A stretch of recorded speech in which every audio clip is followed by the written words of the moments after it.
Hi, welcome to Game Creation and welcome to this bonus video. We've done one before on scoring like Mega Man, and in today's video we are going to be looking at the Shy Guy in Link's Awakening. Now, I don't think it's actually called Shy Guy, I think it's Masked something or other.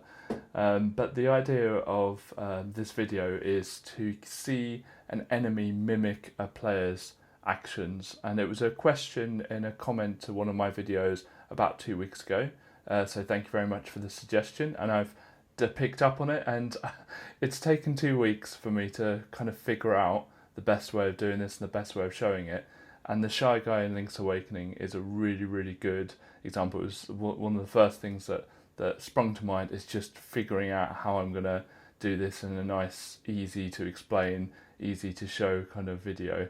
So it's taken a couple of weeks, but we're on it. So let's get started. So this is the file that I've created, and in these videos I create the files in advance. I don't do them step by step, unlike the other videos. So let's just run it and see what it is. So there's our protagonist Link taking on the Shy Guy, and every action he does, the Shy Guy mimics. Now the Shy Guy actually mimics it in reverse, but that's the part of the game, is to try and kill the Shy Guy. Now Link doesn't have a sword or any kind of a way of attacking this Shy Guy, because that's not the point of today's video. But one of the things that I really struggled with is one of the ways in which to destroy this enemy is you trap them against a wall. So notice Link's moving, but the Shy Guy's not. The Shy Guy's kind of stationary, and anytime that Link moves but the Shy Guy's against a wall, the Shy Guy will just stay there. I could do this all day. This is actually quite therapeutic. So that's the idea of it. And you might think, oh, this is probably quite complicated. There's probably lots of stuff going on here. Yes, in in coding it, there was a lot of stuff going on. I got up to sort of 40, 50 lines of code. But that's the beauty of coding, is that you start with a monstrosity and you end up with a piece of beauty. So I've cheated, as I will do with all these videos, because I can't be bothered with sprites. So if we have a look at the frame editor first, and you can see the way I've cheated. First of all, Link and Shy Guy, I think were the graphics I got for them were 16 by 16. So I always keep those just in case I change my mind about how big to enlarge them. I think Link's now 81 by 81 from memory. 81 by 81. I've made Shy Guy the same. So they're the same size. Shy Guy's a bit wider. Now the biggest cheat I've done is I've created an active of all of the collision points on this. So if I move it slightly, move over here and have a look. So these are all the collision points here, and this is an active that I've put on top of the background here. So these are all the points that will stop. Now you might notice that this bit here is slightly higher, so it goes up the wall a little bit, and that's because Link, you would expect Link to be able to move in front of this wall. So the collision detection, I don't want it at the top of his head against this bottom here, so I've just given a little bit of room for Link to overlap that wall. All the other walls are south facing, so you would expect Link to stop as soon as he hits the bottom here. So that's the biggest cheat. I'll just undo that. The beauty of this actually, and something I really wanted to code as well, and I managed it, is if I move Link and if I move Shy Guy, let's move Shy Guy over here and then run, it still works absolutely fine. So there's no problem with it working. Still works brilliantly, and that's something that was important to me. So when you're designing levels and stuff, you don't want to be constricted to where you place the sprites. So let's undo that. Okay, now have a think about how many lines of code. Now I've told you how many it got to at its worst, but I'm actually pretty surprised by this and pat myself on the back. 6 lines of code. So let's talk through the lines of code. So the first thing with the level editor is I've got my data store.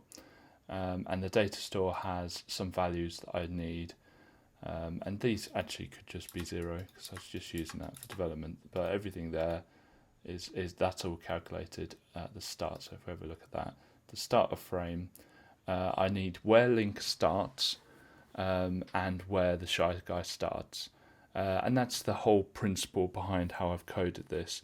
So we figure out their starting position. So if I run it, it's really important I know where they've started, because that's the way I've used, that's the calculations I've used to work out where Shy Guy needs to be.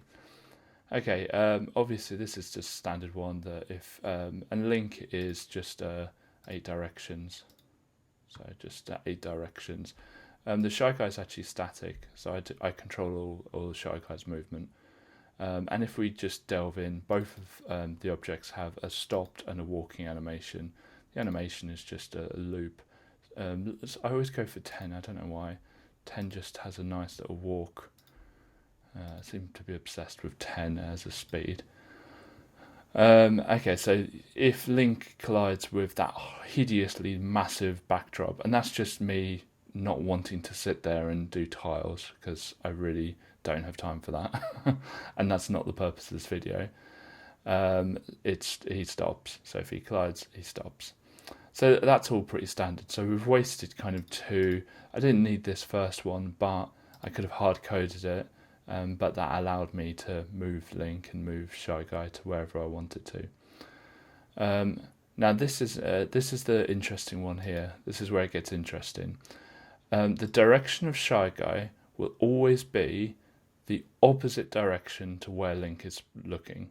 So if Link is looking right, Shy Guy will look left. And this is one of the things that I hard coded. I wrote loads and loads of lines to get this sorted. But then I just thought, well, actually, the Shy Guy will always look in the opposite direction to Link. So you might notice, though, it says plus 16. It's because there's 32 directions, so it goes from 0 to 32. But Clickteam's smart enough that if it goes above 32, it will take away 32. So don't worry about going too high, or using, I don't know, modulus or something. It will work it out. So 16 is 180 degrees. So if Shy Guy's always looking 180 degrees more than Link, then it's sorted. And that's a really nice, straightforward line of code that just obliterates loads and loads of lines that would have been unnecessary. Okay, so if Link is stopped, the animation for Shy Guy is stopped. Again, one of those things that I did have loads of lines of code for animations of the Shy Guy. No, we don't need that. Just mimic Link if he stopped. So directions mimic Link, and if Link has stopped, that's mimicked. If Link is not stopped, now you might think, what's going on here? Basically, there's no if Link is moving event, but if you right click is Link stopped and you click negate, that's the same as moving. It's a kind of maybe double negative, who knows. But if he's not stopped, then he must be moving. And you can see here, change the animation to walking. So if we ignore the rest of it. The rest of it is really pretty complicated. And I'll hover over all of the things. So if you wanted to have a go at this yourself, you can have a go. There's 2 circumstances. There's Shy Guy not overlapping the backdrop, which is fine. That's normal behaviour. We don't need to worry about anything. But if the Shy Guy is overlapping the backdrop, we don't want the Shy Guy to move. But it's not that straightforward as saying, oh, just move when you're not overlapping. Because what ends up happening is, say if I've got this bit here, and I move down a little bit, and the Shy Guy's stopped, and I carry on moving up. If I'm not careful, and one of our biggest challenges with this is the Shy Guy will only start moving again when I get to this point here. But I want the Shy Guy to move straight away. So if I move down, well, the Shy Guy's already moved straight away, and that's the biggest challenge with this kind of project. So this is where this comes in, the knowing where they started, because if they're not overlapping, then what I do is I look at the starting position of Shy Guy, add an offset, which we'll talk about in a second, and then I take away the X position of Link, subtracting the starting position of Link. So I'm comparing, if I run the application, so if Link has started here and move, oh actually I'll go the other way so it's a bit easier. Link has started where my mouse is because I've got the action points at the bottom middle just to make things simple. Link moves left, say that's 50 pixels, then what that's saying is have a look at that at where Link started, have a look at where he is now, so that would be minus 50 pixels, and we want to have a look at where Shy Guy started and we want to add 50 pixels. That's essentially what's going on. And obviously the same will happen with the Y. So I just hover over there and then you can see it. That's exactly what's happening. We'll talk about the offset in a second. Straightforward. Straightforward after, I think I've been going for a couple of hours probably collectively. So straightforward after a couple of hours of really thinking about it. And loads and loads of lines of code. And loads of mistakes, and loads of testing, and loads of banging the table going, why isn't this working? But anyway. Okay. Now when that's done, we know that previously that's been successful because it didn't overlap. So actually before that, I've got this the wrong order, we want to save the fact that actually the Shy Guy was in a good position because it didn't overlap. And we do that first, so we do that before these events. So before we move them, we say, oh, we found a really good safe spot where Shy Guy's not overlapping anything. And we set the Shy Guy safe X to the coordinates of Shy Guy and Shy Guy safe Y to the Y coordinates. So that's a safe spot. So if I run the application and I move left, move right, already get confusing, move left for Link, then what this is doing is saying, yep, that's a good spot. Then Shy Guy's not colliding, so we're going to save that. Yep, that's a good spot. Shy Guy's not colliding, so we're going to save that. And it's just saving them each time. But when Shy Guy is overlapping it, we're saying, oh, hang on, well, we want to go back to when Shy Guy was safe. And so what we're doing is we're setting the X position of Shy Guy to the last safe position. And so it's just reverting Shy Guy back to a state which was good. Now that's not a perfect way of doing it, and what I had to do with Shy Guy is where is it? I can never find the thing. I had to disable find detection. Basically, find detection.